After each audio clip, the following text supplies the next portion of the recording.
Shocking secret affair on a luxury cruise. Dubai Sheikh's dark revenge unleashed. Hook. Trapped on a mysterious island, they soon realize their survival is just the beginning. Experiments, mutated creatures, and a dark secret lurking at every corner. Can they escape before it's too late? Stay with us till the end to uncover the shocking truth that will leave you speechless. You won't believe what happens next. The yacht glided silently over the midnight waves. The city lights of Dubai flickered on the horizon, a distant reminder of wealth and power. Inside, the air was thick with the scent of expensive perfume and whiskey. She sat at the bar, her fingers trembling slightly as she adjusted the hem of her dress. Her heart raced. Tonight was different. The Sheikh had invited her for a private dinner. He had promised her the world. She had no idea what that really meant. The door opened. He walked in, tall and imposing, with eyes that seemed to see everything. He smiled, but it didn't reach his eyes. A chill ran down her spine. "Are you ready?" His voice was smooth, almost hypnotic. She nodded, barely able to speak. They walked together down the long corridor, the sound of their footsteps echoing through the empty halls.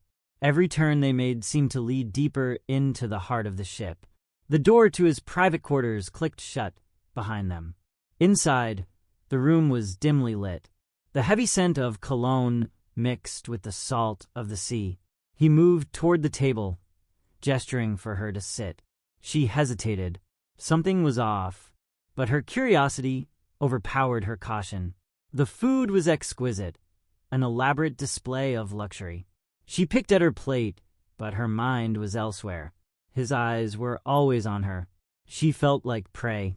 Suddenly, he reached for her hand. His touch was cold, almost reptilian. "Do you trust me?" he asked, his voice low. She wanted to pull away, but couldn't. She nodded, unable to speak. He leaned in, his breath warm against her neck. The world seemed to tilt. But as he kissed her, something inside her twisted. She felt an ice-cold fear creep up her spine. What had she gotten herself into? The night wore on, and she felt his gaze linger, heavy and suffocating. Later, she left his room, her mind a haze of confusion and dread. The next morning, she woke to find her world shattering. A doctor on board, a routine test, an unexpected diagnosis. HIV. The word struck her like a blow. It didn't make sense. The Sheikh was always so careful. Was it intentional? She couldn't breathe. She remembered his cold touch, the way he'd watched her with dark eyes. He had done this on purpose. Revenge. The thought made her sick. She would make him pay. No one could get away with this. But how? She walked the halls of the yacht, her mind racing. Every step felt heavier. She could feel the walls closing in. Her world had become a prison. And the Sheikh, the man she had trusted, was the key to her undoing. Her fingers tightened around the railing as she stood at the edge of the deck. The waves crashed violently against the hull below, reflecting the turmoil in her chest. She could still feel the weight of his touch, cold and calculating. A gnawing fury began to replace the fear. She had to do something, but what? She glanced around, half expecting someone to be watching her. But the ship was eerily quiet. The silence felt suffocating. As she turned, her eyes caught sight of the crew member in the distance. He was watching her, his gaze lingering longer than necessary. She had seen him before, a young man with dark eyes, who had always kept his distance. But there was something about his stare now, something different. The knot in her stomach tightened. She approached him cautiously, the wind pulling at her hair. He didn't speak as she came closer, but his eyes never left her face. "What do you know?" Her voice was barely a whisper, but it felt louder in the stillness.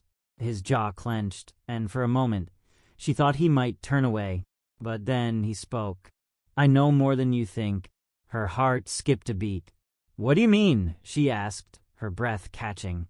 He glanced over his shoulder, making sure no one else was around. "That man, he doesn't care about you," the crew member said, his voice low. "You're not the first one." Her blood ran cold. She took a step back, the realization sinking in. He's done this before?" Her voice cracked. The young crew member nodded, his expression hardening. "You're not the only one he's used." A sickening understanding washed over her. Her mind flashed to the others, hidden whispers, fleeting glances, those who had come and gone. Her thoughts raced. What if she wasn't the only one who had been targeted by the Sheikh's twisted games? She felt her stomach churn. The crew member took a step closer, his eyes narrowing. "He will pay," he said, his voice now filled with conviction. She could hear the fire in his words, the weight of the truth. Her heart pounded in her chest. She could feel the anger rising, raw and desperate. They would make him pay, together, but the price would be high. The tension between them hung in the air, thick with the promise of retribution. They both knew what had to be done, but how far were they willing to go? The ship creaked beneath their feet as they stood together in the vast, open sea. A storm was coming. The wind howled as the storm began to gather on the horizon, dark clouds swirling in the distance. The tension between them was palpable, as though the storm wasn't just in the sky. It was within them, too. "How do we get him?" she asked, her voice steady, but filled with a quiet fury. The crew member's eyes glinted with a sharp, dangerous edge. "Patience," he muttered. "We wait for the right moment." His words were a promise, but something about them felt like a threat, too. She nodded, though the uncertainty gnawed at her. The Sheikh's power was vast. He could make them disappear with a snap of his fingers. But now, she was no longer afraid. She had nothing left to lose. They moved quickly, silently, plodding in the shadows of the yacht. Hours passed. The storm approached, the wind picking up, the sky growing darker by the minute. She could feel the ship rocking more violently now. It was almost as if the sea itself was warning them. Suddenly, the door to the Sheikh's private quarters opened. Her heart raced. The time had come. She glanced at the young crew member. His eyes met hers, steady and cold. Together, they crept toward the door. The ship groaned beneath them, a strange, ominous sound. The Sheikh was inside, but he had no idea what was about to unfold. As they reached the door, the crew member whispered, "Stay behind me." She obeyed, her heart pounding in her ears. He opened the door just enough to slip inside. The Sheikh was sitting at his desk, his back to them. The faint light from a lamp cast shadows across his face. For a moment, everything stood still. Then the crew member stepped forward, his presence commanding. The Sheikh turned sharply, his eyes narrowing in surprise. "What is this?" he demanded, his voice colder than ice. But before he could react, the crew member lunged forward, grabbing him by the throat. The Sheikh struggled, but the crew member was strong, too strong. The yacht's violent rocking intensified, a constant reminder that they were in the middle of the storm. Her breathing was shallow, but she stepped forward, her eyes locked on the Sheikh's panicked face. This was it, her revenge. "You thought you could get away with this," she said, her voice sharp. The Sheikh's eyes widened with realization. "You have no idea what you're doing," he spat, struggling to break free. But the crew member held him fast, unrelenting. She felt no pity, no remorse. Only a cold, suffocating satisfaction. She'd been marked. Now he would feel the same. As the Sheikh gasped for breath, she stepped closer, her mind clear. "You're not the only one with power," she whispered. And then, just as quickly as it began, it was over. The Sheikh slumped forward unconscious, his face pale and lifeless. The young crew member exhaled sharply, wiping sweat from his brow. It was done. But as they stood there in the quiet aftermath, the weight of their actions settled on them. The storm raged outside, the ship rocking dangerously, and yet inside all was still. For now.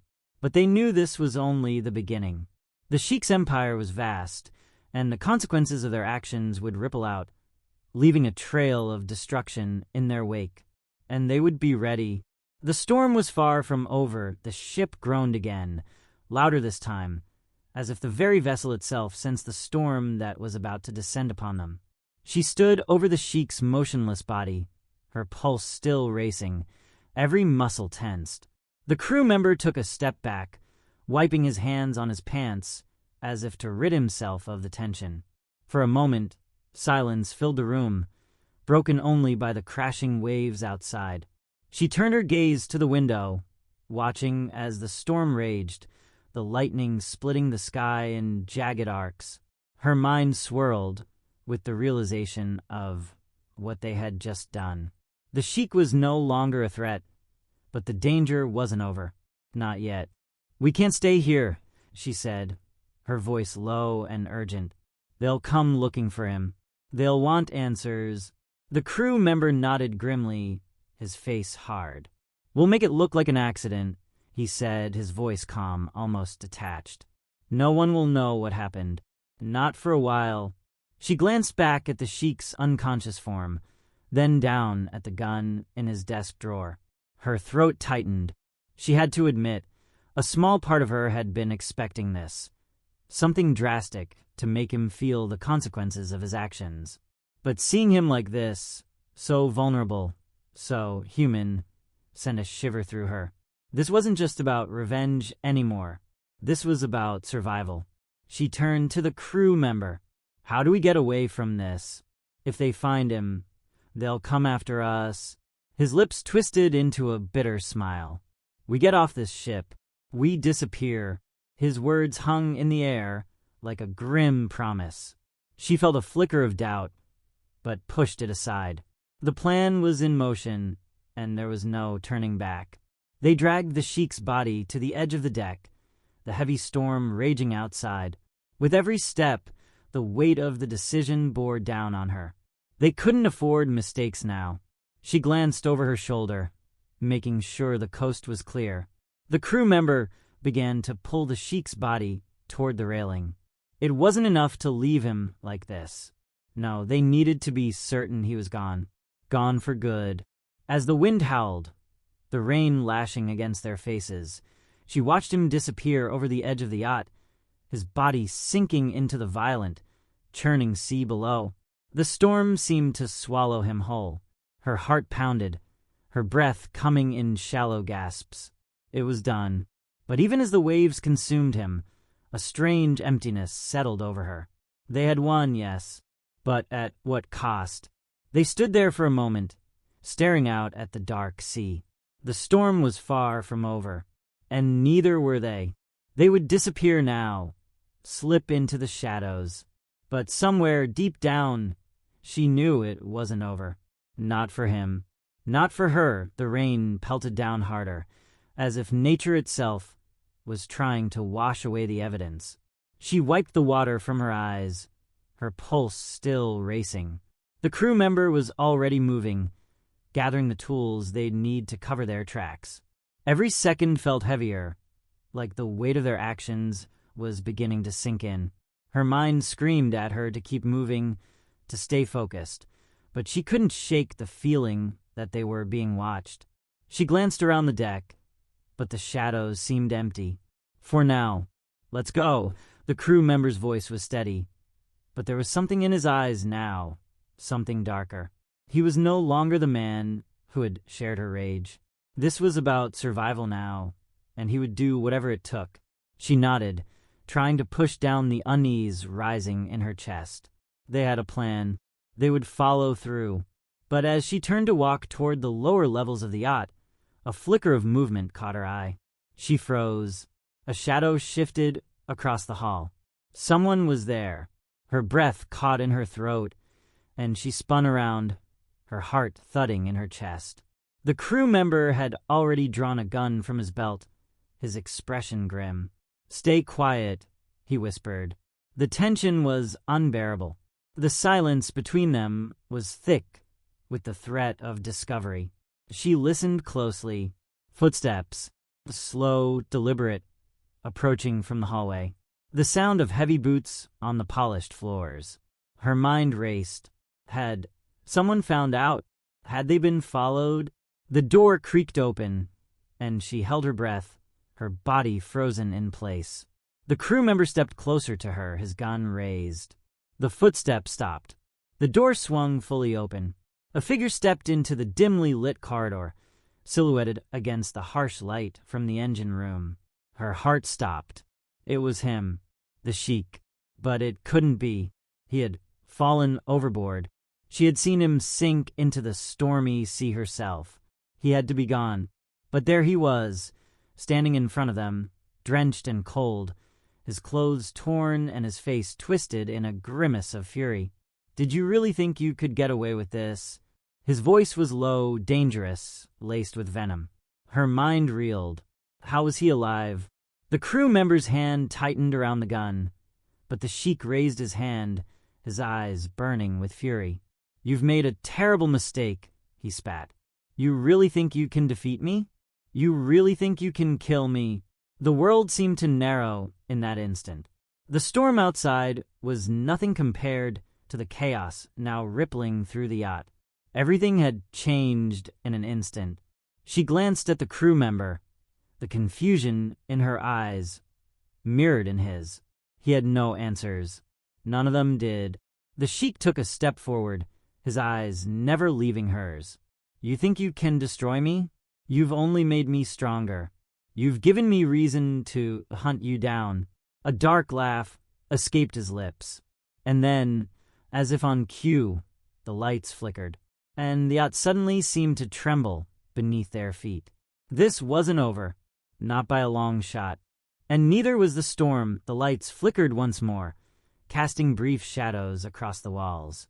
Then they went out entirely. The sudden darkness swallowed the entire yacht. For a moment, all was silent, except for the deafening roar of the storm outside. Her heart pounded in her chest, each beat echoing in the empty void. She could barely see the Sheikh now, but she could feel his presence, like a predator circling in the dark. His words, laced with venom, still hung in the air, sharp and bitter. "You've made a terrible mistake." The crew member's grip tightened on his gun. She could hear his breathing, shallow, strained. He was just as caught off guard as she was. The darkness was suffocating, but she knew they couldn't stand still. Not now. She had to act. "Move," she whispered, her voice urgent. She could barely make out the shape of the crew member as he stepped forward, his footsteps muffled by the storm's fury. The Sheikh's voice pierced the silence once more, cold and calm, as if he hadn't just been thrown into the sea hours earlier. "You think you can escape me? Think again." The sound of a door opening echoed through the hallway. The crew member moved quickly, leading her toward the stairs. But the ship creaked ominously beneath their feet. The storm outside was relentless, and the waves crashed violently against the hull, as though urging them to hurry. She glanced over her shoulder, half expecting the Sheikh to be right behind them, his hand outstretched, ready to grab them. But there was nothing, just darkness. Then a loud crash. The yacht shuddered violently, throwing them both off balance. "Get down!" the crew member shouted, pulling her to the floor just as a burst of cold air rushed through the corridor. She scrambled to her feet, panic rising in her chest. What had just happened? She barely had time to process it when the lights flickered back on, casting a dim glow over the hallway. And there he was, the Sheikh, standing just a few feet away, his eyes burning with hatred. "You think you can outrun me?" he growled, stepping closer. She backed away, her mind racing. This couldn't be happening. How was he still alive? The crew member raised his gun again, but the Sheikh didn't flinch. "Put it down," the Sheikh said, his voice steady, almost taunting. "You won't get away with this. None of you will." Suddenly, the ship lurched again, even harder this time. The entire structure groaned under the weight of the storm. The Sheikh's gaze shifted, his eyes darting toward the windows. Something was wrong. Something big. The crew member grabbed her arm, pulling her toward the nearest exit. "We need to move now." But she didn't want to run. She didn't want to keep fleeing from him. She was done being afraid. But before she could say a word, the yacht shuddered again, throwing them off balance. The force of the impact was enough to knock them both to the floor. A loud, terrifying sound ripped through the air. A snap, followed by a loud crash. The yacht was breaking apart. The ship wasn't just caught in the storm, it was sinking. "Get out!" the crew member shouted, pulling her toward the lifeboats. His voice was filled with urgency, but his eyes, there was something dark in them now. The Sheikh was behind them, his presence growing louder, closer. But the ship was collapsing faster than they could run. They reached the lifeboat, only to find it already half submerged in water. A desperate panic rose in her chest. The Sheikh was there too, standing just yards away, his expression twisted with rage and triumph. "You can't escape me," he yelled over the roar of the storm. The yacht's last groan echoed through the ship, and then the world tilted. The sea swallowed them whole. The impact of the water was like hitting a brick wall. She gasped, the cold salt water rushing into her lungs as the yacht sank beneath the waves. Everything around her blurred, spinning in a violent whirl of dark water and debris. Her body twisted in the current, pulling her deeper, her heart racing as she fought to find the surface. But the storm above, the raging waves, made it impossible to tell which way was up. She kicked, arms flailing in desperation. She couldn't drown, not like this. Her lungs burned, but then, finally, she broke through the water. She took in a desperate breath, her chest heaving. The storm above was fierce, and the waves crashed over her, threatening to drag her back down. Her eyes scanned the chaos around her, searching for something, anything, that could give her a chance. There, a lifeboat, floating amidst the wreckage. She paddled toward it, every stroke feeling like it would be her last. The boat was barely intact, drifting in the maelstrom of the sea. She reached it, her fingers scraping against the edges as she hauled herself aboard, gasping for air. Her body trembled, soaked and exhausted, but she didn't dare stop. She pulled herself in, barely able to stay conscious, and then she looked around. There was no sign of the crew member. Her breath caught in her throat. Had he made it out too? The lifeboat rocked violently in the waves, but there was no one else here. No one but her. Suddenly, a figure emerged from the darkness, staggering onto the edge of the boat. It was him, the Sheikh. His clothes were torn, waterlogged, but his eyes, they burned with unrelenting rage. "You thought you could escape me," he hissed, his voice cold and mocking. She recoiled instinctively, but there was nowhere to go now. The storm raged around them, the waves taller than the lifeboat itself, crashing with brutal force. Her pulse raced. She could barely stay afloat, let alone fight him. He stepped closer, his movements slow but deliberate. "You should have stayed dead," he spat. "Now you'll die with the rest of them." She was breathing heavily, her mind spinning. There was nothing left to lose. She was trapped, completely trapped, in this dark, storm-tossed sea with him. The boat lurched again, and for a split second, she lost her balance. But the Sheikh didn't. He lunged forward. In that instant, the boat shifted violently beneath their feet, throwing them both off balance. The lifeboat tilted dangerously, nearly capsizing in the turbulent water. And then, the Sheikh lost his grip. He flailed, his arms reaching out, but the waves took him. She watched helpless, as his body disappeared into the dark depths. For a moment, everything was still. The rain pounded relentlessly, and the wind howled like a beast. But there was no more shouting, no more threats, just silence. She couldn't breathe for a moment, her chest tight with disbelief. Was it over? Had the storm finally taken him? The lifeboat swayed dangerously, and she struggled to keep it upright. Her body felt like it was made of stone. She didn't want to believe it. She couldn't let herself believe it. But in the cold, empty silence that followed, one thing became painfully clear. She was alone. The storm still raged around her, but she had no idea which direction to go. No way of knowing if she'd survive this, or if the sea would claim her too. But for now, it was only the sound of the waves crashing against the lifeboat and the cold, relentless wind. And the haunting thought that no matter what had just happened, nothing would ever be the same again. The lifeboat rocked in the relentless sea, the storm showing no signs of letting up. She clung to the edge, trembling, her fingers numb from the cold and salt water. Her chest ached from the cold, but her mind raced. Had the Sheikh really been swallowed by the waves? Was this the end?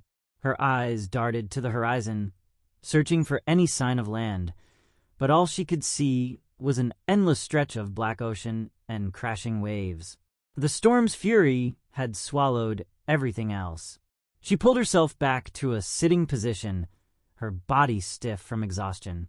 The boat creaked under her weight, almost as if it were protesting the storm's wrath. In the distance, the shattered remains of the yacht slowly sank beneath the waves, disappearing into the dark abyss below. She was alone. The silence of that realization cut through her, deeper than any storm. Her breaths came out in shallow gasps, her mind fogged by the overwhelming sensation of isolation. She had survived, but at what cost? The moon, hidden behind thick clouds, offered no light. Only the endless roar of the storm, each wave crashing like an angry beast that couldn't be satisfied. Was it really over?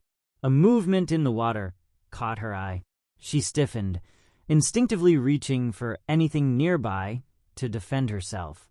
But it was only debris, broken pieces of the yacht, bits of furniture, wood splintered from the wreckage. Nothing more. She laughed bitterly, the sound strange and hollow against the roar of the storm. What had she expected? The Sheikh's ghost? The thought of him haunted her, though. His final words echoed in her mind. "You've made a terrible mistake," she shivered. The boat swayed violently again, nearly tipping, and she clung to the side with all her strength. Waves rose higher now, crashing over the edge and soaking her through. She closed her eyes, overwhelmed. For a brief, terrifying moment, she wondered if she would make it out of this alive. The storm had claimed everything. The yacht, the crew, the Sheikh, her sense of safety. And now it seemed to be claiming her too. Her body screamed for rest, but her mind wouldn't let go of the thoughts. She couldn't trust the silence. Not yet. The hours stretched on, the sea showing no mercy. But somehow she stayed afloat. Her body ached, but her mind had grown sharp, driven by survival.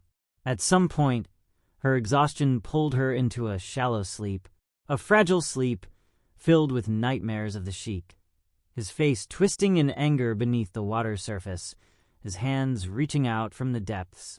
She awoke suddenly, gasping for breath. Something had changed. The storm had weakened, though the waves were still vicious. The rain lessened to a drizzle.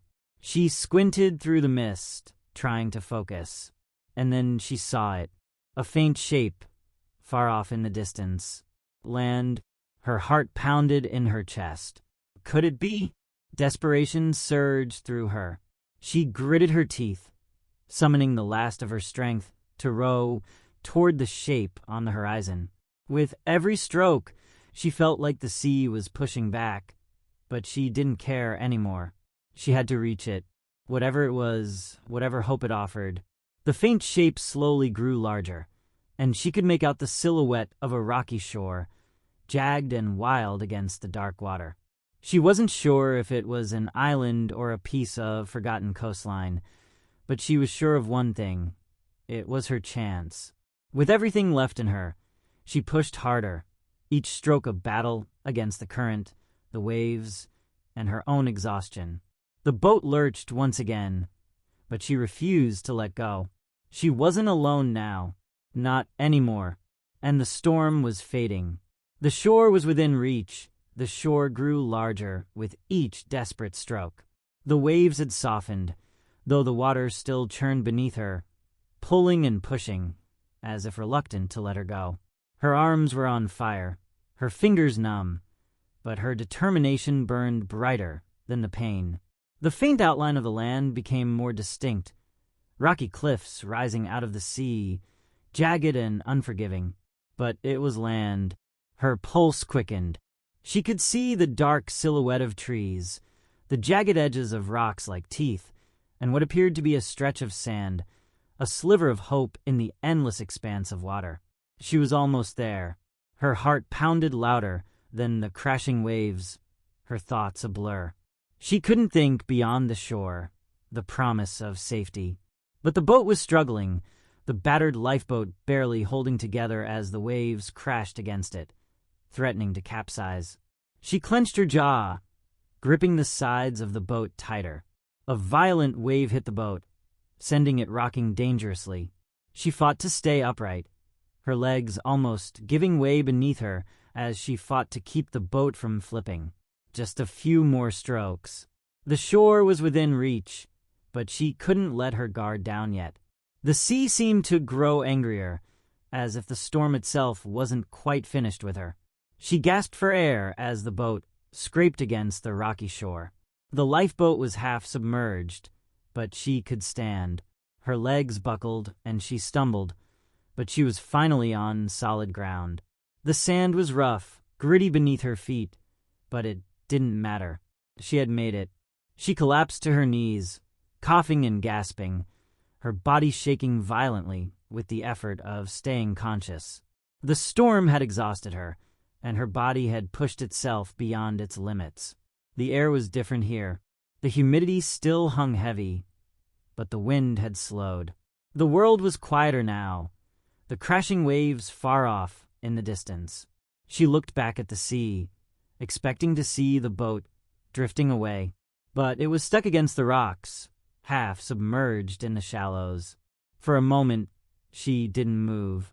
She just sat there, her mind trying to catch up with what had just happened, with what she had just survived. The Sheikh, had he really been gone? Or was it just another part of the nightmare? She pushed herself to her feet, her muscles screaming in protest, but she didn't stop. She couldn't. She needed to get away from the water, away from everything. There was a small cluster of trees in the distance, shadowy figures against the dark sky. She stumbled toward them, every step a struggle, until she found herself among the twisted branches, the undergrowth thick and wild. She paused for a moment, her breathing ragged, and then collapsed against the trunk of a tree. The dampness of the earth beneath her seeped through her clothes, but it felt like the first bit of comfort she'd had in days. For the first time since the storm had started, she let herself rest. Her body felt like it had been through hell, but she had made it. She had survived. The quiet that surrounded her was eerie, the only sound the distant crashing of the waves. The air was heavy, thick with the scent of wet earth and salt. She closed her eyes, her mind still reeling, but the exhaustion finally taking over. The world around her faded, slipping into the darkness of sleep. She didn't know what the future held, whether anyone would find her, or if she was truly alone on this strange island. But for now, for just this moment, the storm had passed. The sea had quieted, and she was alive. At least, for now, the quiet was suffocating. The storm had passed, but something in the air lingered, heavy, like the world was holding its breath. Water and the storm. She awoke with a start, her eyes snapping open in the eerie darkness. The damp earth beneath her felt cold against her skin. Her body still ached, every muscle screaming from the relentless struggle in the water and the storm. For a moment, she just lay there, eyes scanning the shadows of the trees. The only sound was the distant crash of waves against the rocks. She hadn't heard anything since she collapsed, but that feeling, like something was watching her, clung to her. Her heart began to race again. Slowly, she pushed herself to her feet, knees wobbling beneath her. She glanced back at the beach, where the lifeboat had been left half submerged. The wreckage of the yacht was long gone, swallowed by the sea, leaving only a strange, quiet emptiness. She had no idea where she was, or if she was truly alone. But the island, this forsaken place, felt far from empty. A strange chill ran down her spine. She moved deeper into the trees, drawn toward the sounds of the forest, the rustle of leaves, the snap of twigs beneath her feet. It was almost too quiet, as if the island was holding its secrets close. And then she heard it, a sound, faint, almost imperceptible, coming from further into the dense foliage. A crack of a branch, a whisper in the wind. Her breath caught in her throat. She wasn't alone. The air shifted. Her instinct screamed to run, but she held her ground. Whoever or whatever it was had already sensed her presence. She barely dared to breathe, her senses sharpening as she scanned the dark expanse of trees. The shadows played tricks on her mind, twisting and shifting as though alive. And then their movement, a flash of something, a silhouette, something human. Her heart pounded. Had someone else survived the wreck? Had they found her? Hello? Her voice cracked, the sound feeling strange in the vast emptiness of the jungle. There was no answer, but she was sure now. Someone was out there. Another step forward. She moved cautiously, her mind running a million different possibilities. Had the Sheikh survived? Was he here, hunting her down? Or had someone else been stranded with her? Suddenly, the rustling grew louder, closer. Her breath, quick. The man's presence was like a shadow creeping over her, his dark eyes piercing through the dim light of the jungle. She could feel the weight of his gaze, intense and calculating, as if he were weighing her very soul. She froze, heart pounding in her chest. There was no escape now, no lifeboat, no storm to drown out the dread that clawed at her insides.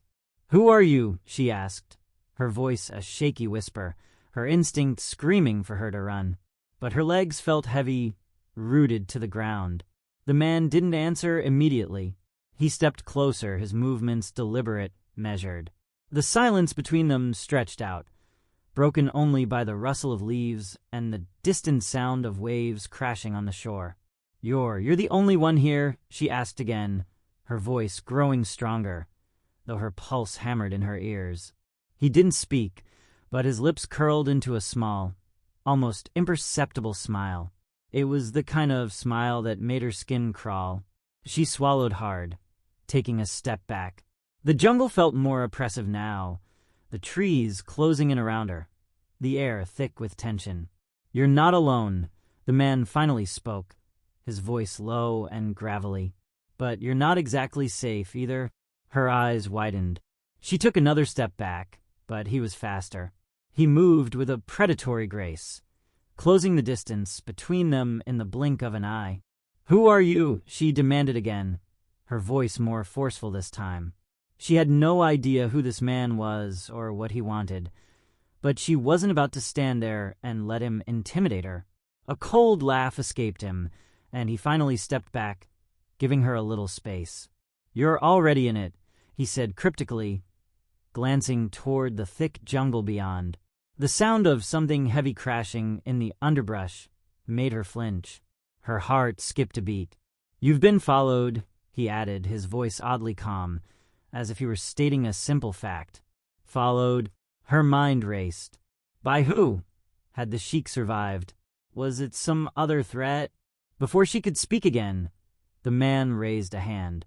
His gaze flicked toward the dense trees, and for a brief moment, she thought she saw something, someone, moving between the trunks. But then it was gone. The man's lips curled again, but there was no humor in his smile now. Only cold calculation. "Stay quiet," he warned, his voice harsh. A rustling sound broke through the air again, this time much closer. The jungle seemed to shift, as though it were alive with unseen eyes watching, waiting. She didn't wait for him to say another word.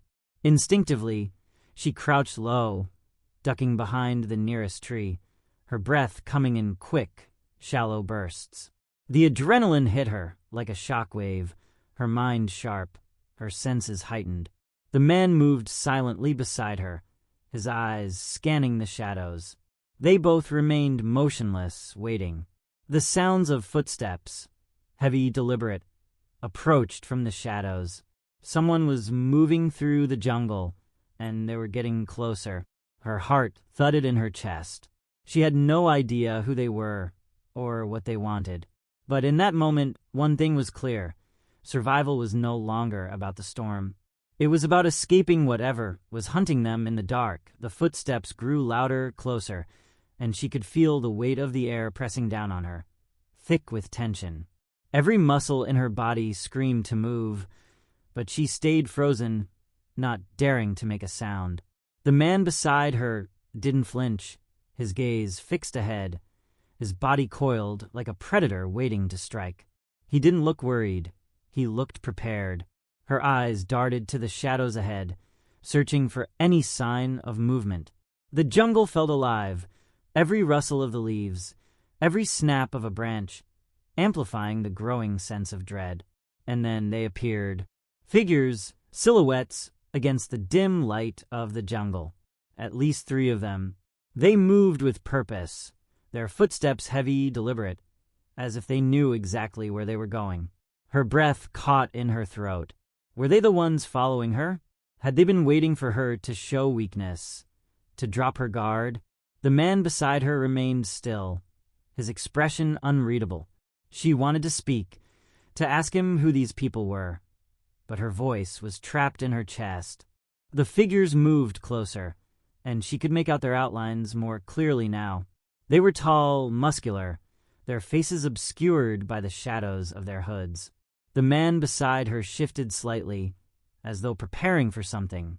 She could feel the tension in the air, thick with anticipation. She couldn't tell if they were enemies or allies. All she knew was that she was trapped between them and the man who seemed to know exactly what was going on. The figure stopped just a few feet away, and one of them stepped forward. It was a woman. Her features were hidden beneath a hood, but her posture was confident, predatory. "You're not alone anymore," the woman said, her voice low and laced with something dangerous. The man beside her tensed, but his eyes remained fixed on the woman, as though he were sizing her up.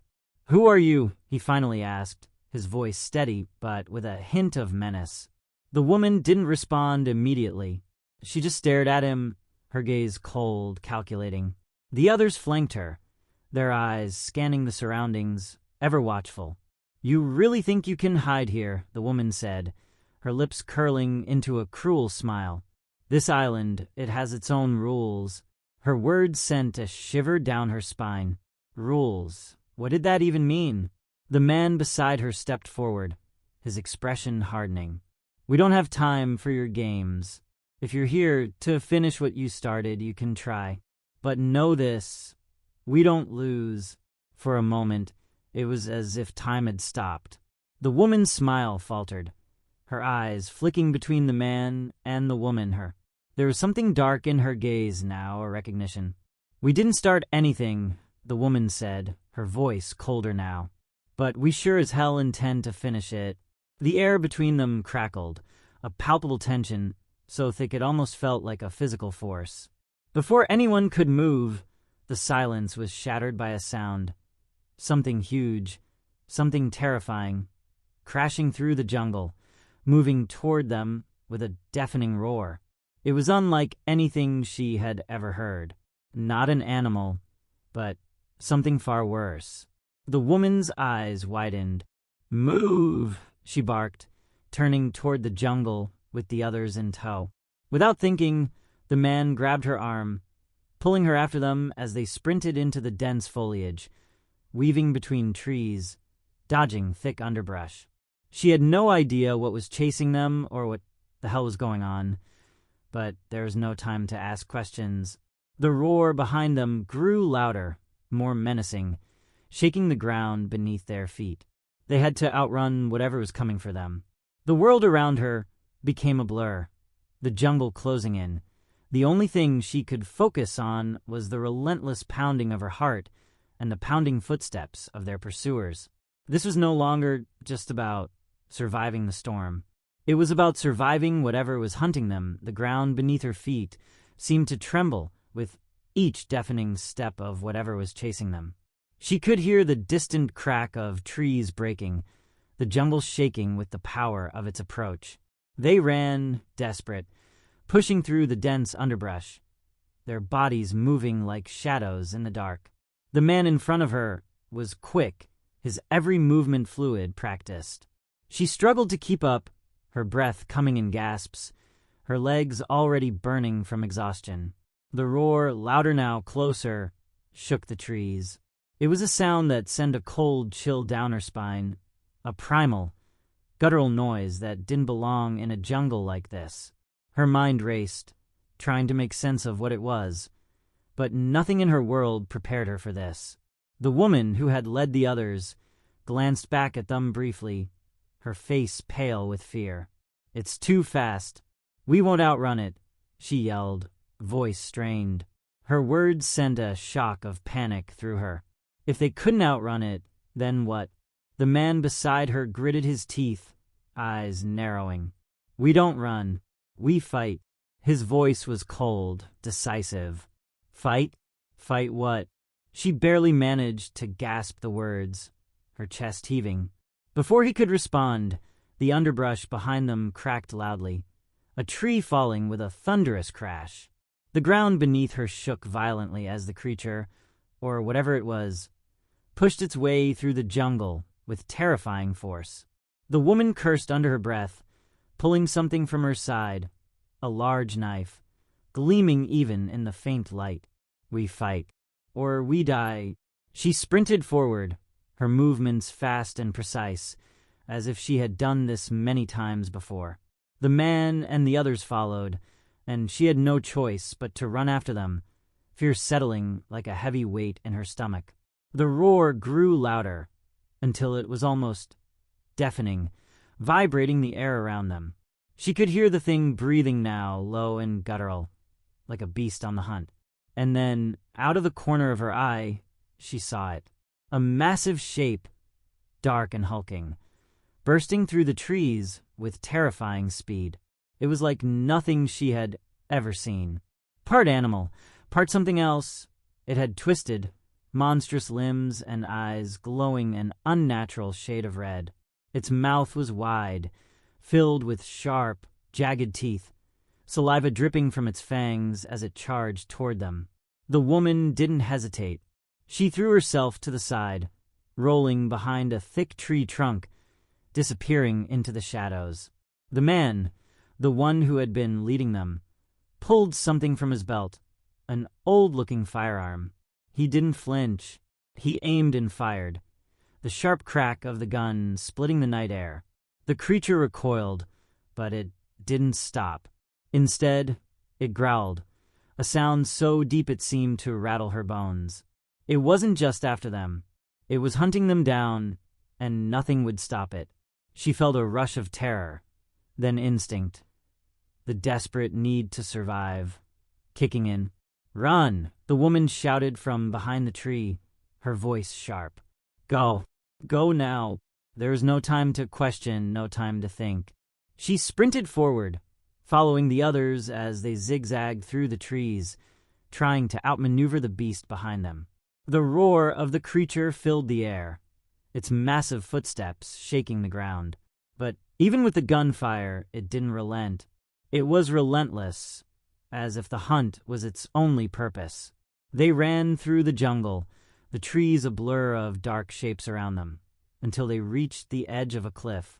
It was a steep drop, jagged rocks below, but the only choice was to jump. The ground trembled behind them, the creature so close now that she could almost feel its hot breath on her neck. The man glanced over at her, his expression unreadable. "Jump or die. Your choice." Without another word, he leaped forward, vanishing into the dark abyss below. The others followed, the woman taking a quick glance toward the creature before making her jump. She didn't have time to think about what might happen. It was either the cliff or the creature. She took a deep breath, bracing herself, and followed. For a split second, it felt like she was falling through endless darkness. Then, a harsh splash of cold water as she hit the surface, plunging into the depths below. Her body crashed against the cold, merciless water, knocking the breath out of her. She struggled to swim, panic rising in her chest. The water was dark, thick with the debris from the jungle, and she had no idea which way was up. She kicked her legs, swimming frantically, until finally, her hand hit something solid. A rock, a piece of wreckage? She couldn't tell. She pulled herself up, gasping for air, heart pounding. The others had already surfaced, coughing, dragging themselves onto a small patch of dry land along the cliff's edge. They were alive, but the thing that had been chasing them was still out there. And it wasn't finished. The chill of the water still clung to her skin as she dragged herself onto the small patch of land, gasping for breath. The sharp rocks beneath her palms scraped her skin, but she barely felt the pain. All she could focus on was the terrifying beast that had nearly torn them apart, and the fact that it was still out there, somewhere in the jungle. Her chest heaved, trying to suck in more air, but it felt as though her lungs might never fill again. She glanced around, the dim light from the faint moon above, casting long shadows over the rugged landscape. The others had pulled themselves up onto the rocky shore, their faces pale, but their eyes alert. The man was the first to speak, his voice low and tense.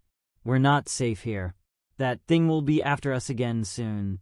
The woman nodded, her knife still in hand, though she wasn't using it to comfort herself. It was a weapon, and right now it felt more like a lifeline. "We need to move. We need shelter. And weapons." The man nodded curtly, scanning the area around them. "We've got no time to waste." She didn't argue. There was no time to waste. The sound of the creature's growls still echoed in her mind, and though she didn't hear anything yet, it was only a matter of time before it found them again. Her body felt heavy from the water and the exhaustion of running, but adrenaline surged through her veins, pushing her forward. She followed the others as they moved toward a narrow path winding up the side of the cliff, their movements quick and deliberate, no room for hesitation. The man led the way, his eyes constantly darting between the jungle and the rocky path they climbed. His grip tightened on the firearm in his hand, though he never took his eyes off the shadows ahead. She tried to steady her breathing, tried to quell the panic building in her chest. What is this place? The question felt like it had no answer. The jungle, the cliffs, the creature, none of it made sense. And worse, she didn't know who these people were or what they wanted from her. She was just a survivor alone, frightened soul lost on an island that seemed to be full of predators, both human and otherwise. They reached a small overhang, a natural shelter among the rocks, and the woman quickly moved to secure it, checking every angle. The man positioned himself at the edge, keeping watch. "Stay close," he ordered, his eyes sharp and wary. "If you hear anything, don't move. Don't make a sound." The silence around them felt suffocating, as though the entire island had drawn in a breath and was waiting for something terrible to exhale. She nodded, her eyes darting nervously to the dense jungle below. The storm had passed, but the darkness felt even more oppressive now. The only sounds were the distant crash of the waves below and the occasional rustle in the trees far off. What was that thing? She had never seen anything like it, and the idea of it still lurking somewhere hunting them made her skin crawl. "We need to make a plan," the man said, his voice low. "We'll need weapons, supplies, and we need to find out what else is on this island." The woman, still crouching near the edge of the shelter, nodded again. "I've seen it before," she murmured, voice tight with anger. "That creature. It's not a random animal. It's something something they've been experimenting with. She felt a chill seep through her. Experimenting with it? The woman's eyes flashed, but her face was grim. We're not just stranded here. They put us here, and they've been watching, waiting. Her blood ran cold at the implication. They hadn't just ended up on this island by chance. Someone had placed them here, and that creature, that monster in the jungle, it was the result of something far darker than just a random threat. The man's eyes hardened. That's not important right now. What's important is getting through the night. We'll deal with the rest later. There was no more time for questions, no room for confusion. The island was alive with threats, and every second they spent here was one closer to death. She swallowed hard, pushing the fear back down into the pit of her stomach.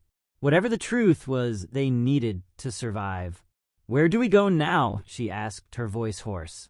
The man glanced at her, his expression cold. "We need to move inland. We can't stay on the shore. It's too open. We need to find a safe place and wait for daylight." "Daylight? Are you sure we'll make it until then?" she asked, fear creeping into her voice despite her efforts to stay calm. He didn't answer immediately. Instead, he glanced at the woman, who was already standing and preparing to move. "It's the only option we have." With that, they began to move again, their steps quick, quiet, like shadows slipping through the trees. The path was narrow, barely visible in the dark, and the air was thick with the dampness of the jungle, the scent of wet earth and decay all around them. She followed, but the fear gnawed at her. She didn't know where she was going or what lay ahead, but the darkness of the jungle seemed to press in closer with every step. Whatever they were running from, whatever they had done to this island, she knew one thing for certain now. She was part of something much bigger than she could have ever imagined. And the nightmare had only just begun. The dense jungle pressed in around them, its dark shadows stretching like fingers, reaching out to pull them into its depths. The air was thick with moisture, the scent of decay mixing with the earthy fragrance of the wet ground. Every step felt like a battle between the suffocating atmosphere, the fear gnawing at her gut, and the need to keep moving forward. They moved in eerie silence, the only sound their breathing and the soft rustle of the underbrush beneath their feet. The man in the lead was focused, his eyes scanning the surroundings with sharp intensity. The woman followed close behind, her every step fluid and practiced, a predator in her own right. She struggled to keep up, her body still sore from the exhaustion of the storm, the water, and the panic. But she pushed on, the fear that had gripped her heart, driving her forward, one step after another. They didn't speak much. The few words exchanged were brief, necessary. The tension between them was palpable. She could feel it, even if no one said it aloud. They were all unsure of who they could trust. This island wasn't just a place of survival. It was a place of danger, and everything here seemed to be designed to hunt them down. After what felt like hours of weaving through thick foliage and jagged rocks, they arrived at a small clearing, a space that seemed less claustrophobic than the jungle they had been traveling through. The sky was still dark, but the faintest hint of light was beginning to break through the horizon, painting the world in muted shades of blue and gray. The man halted, raising his hand. "Rest here for a few minutes. We'll move again soon." She didn't question him. Her legs were shaking from the strain, and the weight of everything that had happened was finally starting to settle in her bones. She sank to her knees, taking in deep, shaky breaths as the world around her slowly came into focus. Her mind raced, her thoughts spinning. Asterisk, what was this place? What kind of experiments were they talking about? Asterisk, the woman's cryptic words echoed in her mind. Asterisk, they've been watching. Waiting. Asterisk. She looked at the others. The man didn't seem fazed. His eyes were still scanning the area, always on alert. The woman, however, was sitting now, her face tight, with barely controlled frustration. "What exactly did you mean?" she asked the woman, her voice hoarse but firm. What do you know about this place? About them? The woman looked up, her eyes hard as steel. She opened her mouth to speak but hesitated, glancing briefly at the man before she finally spoke. There's a facility on the other side of the island. It's where they do things that shouldn't be done. The air around them seemed to grow colder, even though the humidity still hung heavily in the air. She felt a shiver run down her spine. Who are they? She asked, desperate for answers. What are they doing here? What happened to us? The woman hesitated again, as if choosing her words carefully. You're not here by accident. None of us are. They put us here. This island, it's not natural. It's a place where they experiment on people, on animals. They make things that shouldn't exist. And that creature we're running from? It's one of them. One of the results. Her words were like ice water to her soul. She had always thought that the island had just been a twisted accident, a freak storm, an unlucky turn of fate. But now, the truth, whatever it was far darker than she could have ever imagined. And the creature? What is it? She asked, her voice trembling slightly despite her best effort to sound calm. Part of their project, the woman said. They've been experimenting with genetics, with altering DNA. They take animals and human subjects. The result is a twisted version of what they should have been. They think they can control them, but they can't. The man spoke then, his voice steady, but with an edge to it. It's not just the creatures. It's the people they've turned into experiments. The island's full of them. Her heart skipped a beat. People. The man's eyes met hers, his expression grim. Survivors. People like us who they've tried to break. Some of them are still out there. And some of them are dangerous. She took in a shaky breath. The reality of their situation began to hit her in waves. She was no longer just a survivor of a storm. She was a part of something much darker, something much bigger. We need to get out of here, she said, her voice stronger now. We can't just stay on this island. We need to find a way off. The man shook his head, his eyes hard. We don't leave unless we have a plan. We don't even know what's on this island. If we move without thinking, we're just as good as dead. She nodded, understanding now that the only way out was through the nightmare that surrounded them. She had to survive. They all had to survive. And whatever had brought them here, whatever experiments had been done, she was going to make sure it didn't end here. She had to fight back. The woman stood up abruptly, her sharp gaze scanning the surroundings. We're wasting time. We need to keep moving. The sun's rising, and that thing won't be the only danger we face. Without another word, they gathered what little gear they had, preparing to leave the clearing behind. Her mind was racing. Asterisk, escape, asterisk, survival, and now revenge.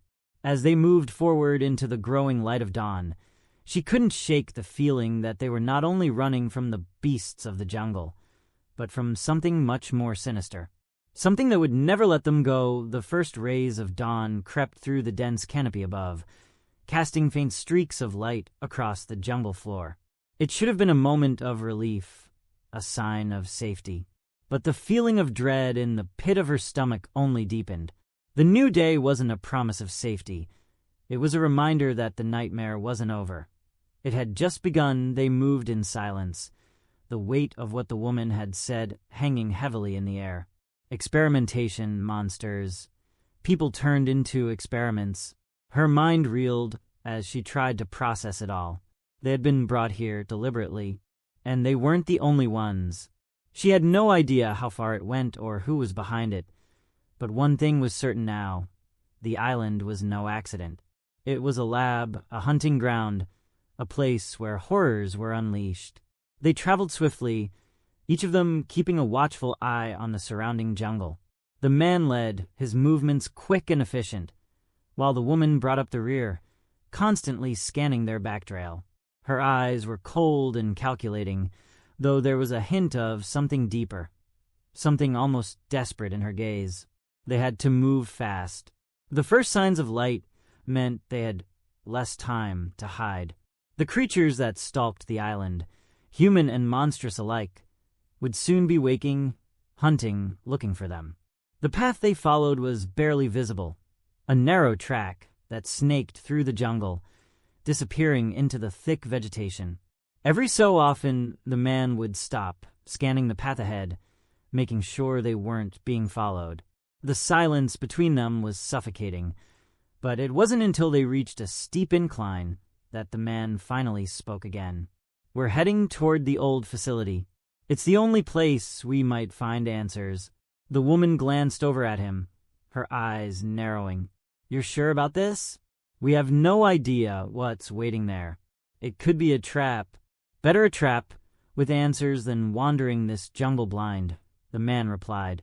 His tone was resolute, but there was a flicker of uncertainty in his eyes. She didn't respond. She just nodded, her grip tightening around the crude weapon she had taken from the wreckage, a jagged piece of metal, sharp enough to do some damage, but useless against the true horrors of the island. They pushed on, the jungle growing denser the further they went. The sound of distant animals, of unknown creatures moving through the trees, echoed around them. The path twisted and turned, weaving between thick vines and gnarled roots that seemed to reach out, grabbing at their feet. Every sound made her jump, every crack of a branch, every whisper of wind through the leaves. The jungle seemed alive, aware of their presence, watching them, waiting for them to slip up. The path they followed was barely visible, a narrow track that snaked through the jungle, disappearing into the thick vegetation. Every so often, the man would stop, scanning the path ahead, making sure they weren't being followed. The silence between them was suffocating, but it wasn't until they reached a steep incline that the man finally spoke again. "We're heading toward the old facility. It's the only place we might find answers." The woman glanced over at him, her eyes narrowing.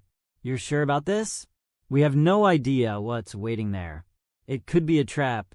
Better a trap with answers than wandering this jungle blind," the man replied. His tone was resolute, but there was a flicker of uncertainty in his eyes. She didn't respond. She just nodded, her grip tightening around the crude weapon she had taken from the wreckage, a jagged piece of metal, sharp enough to do some damage, but useless against the true horrors of the island. They pushed on, the jungle growing denser the further they went. The sound of distant animals, of unknown creatures moving through the trees, echoed around them. The path twisted and turned, weaving between thick vines and gnarled roots that seemed to reach out, grabbing at their feet. Every sound made her jump, every crack of a branch, every whisper of wind through the leaves. The jungle seemed alive, aware of their presence, watching them, waiting for them to slip up. The path they followed was barely visible, a narrow track that snaked through the jungle, disappearing into the thick vegetation. Every so often, the man would stop, scanning the path ahead, making sure they weren't being followed.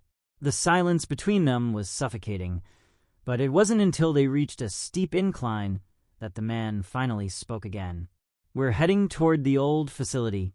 It's the only place we might find answers." The woman glanced over at him, her eyes narrowing.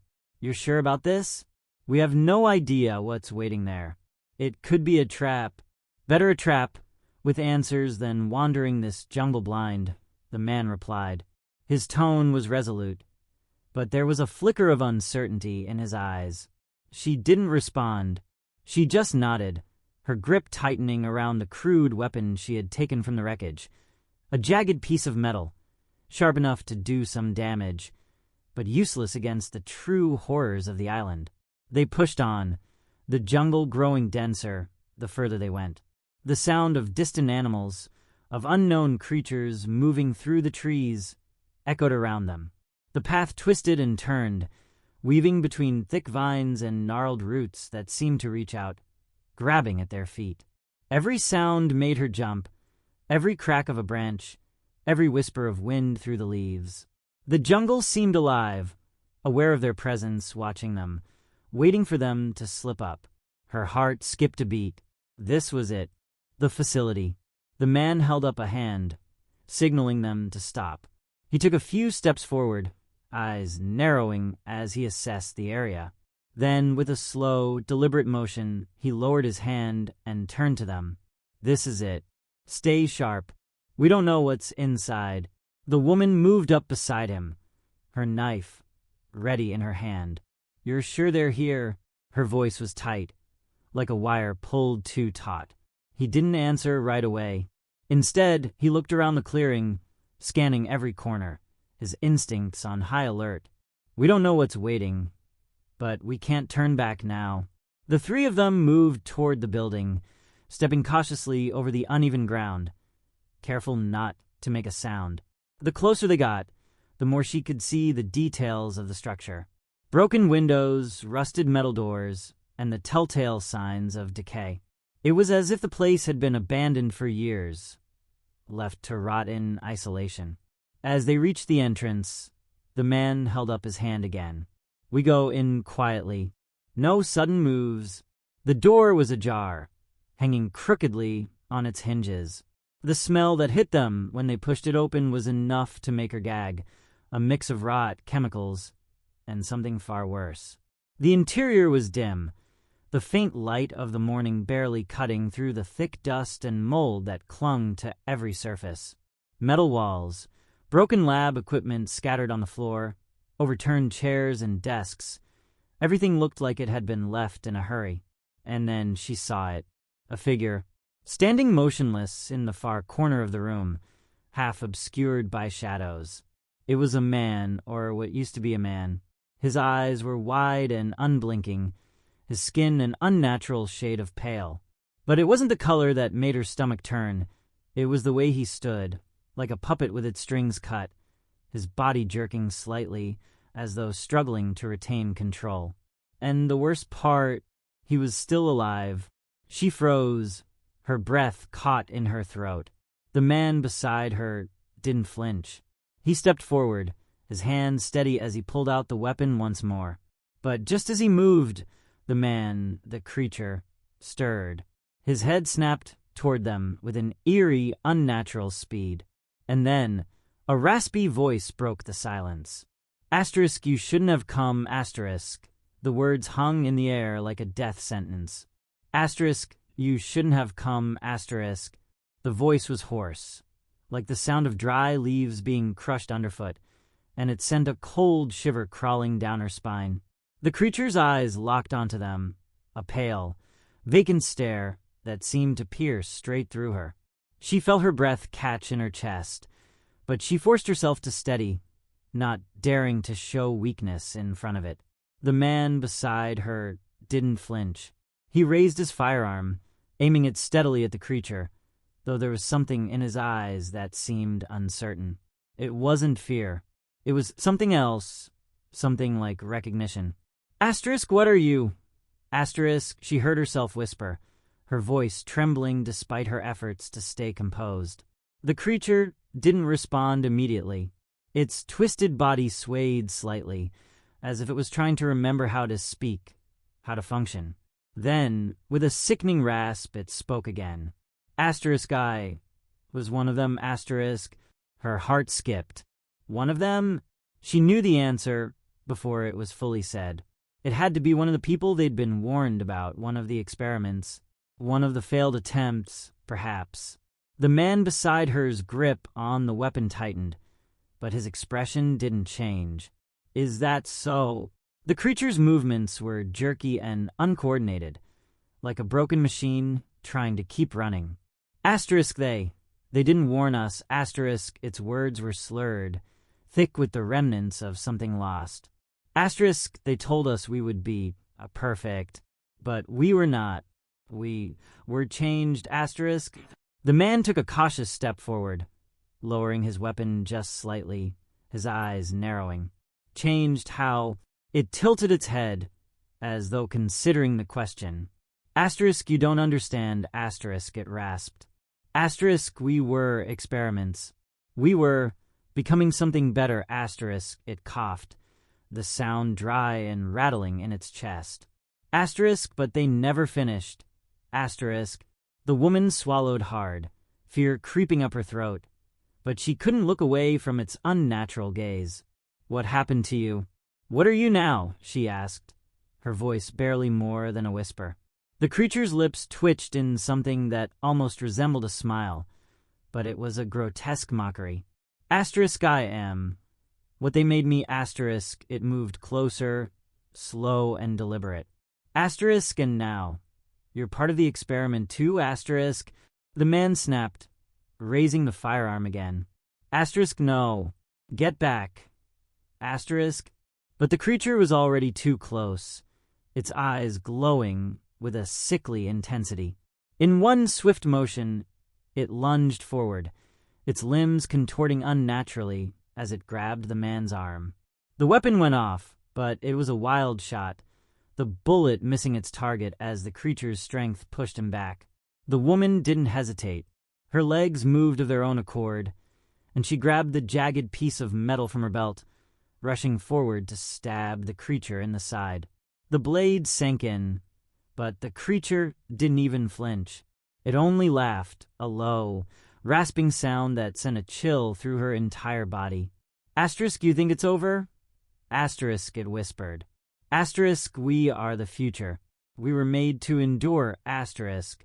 With a sudden, violent jerk, the creature threw the man aside, sending him crashing to the floor. The woman stumbled back, her breath shallow as she prepared for the worst. But before she could react, something unexpected happened. A sharp, deafening roar echoed through the building. The creature froze, its twisted form jerking in response to the sound.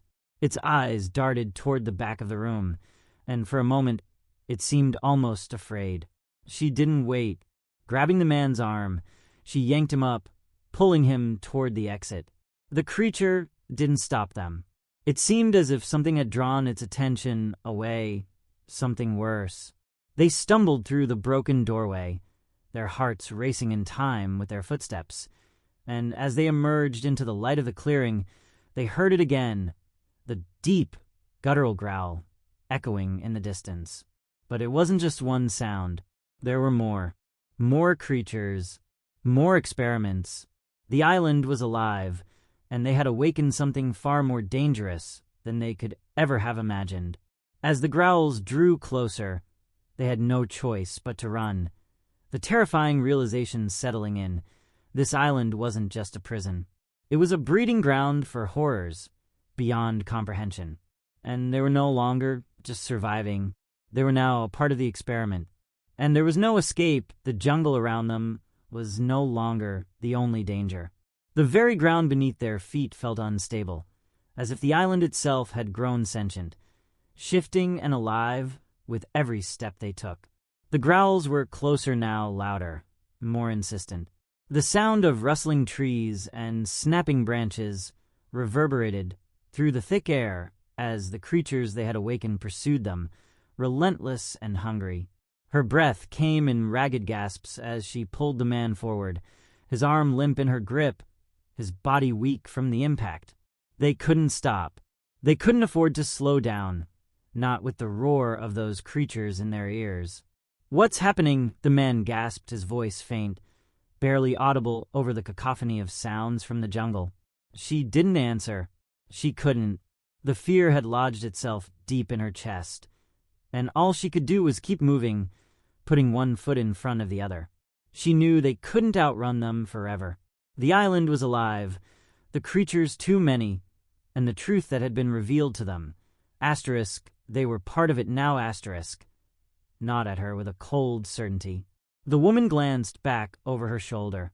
They were closing in.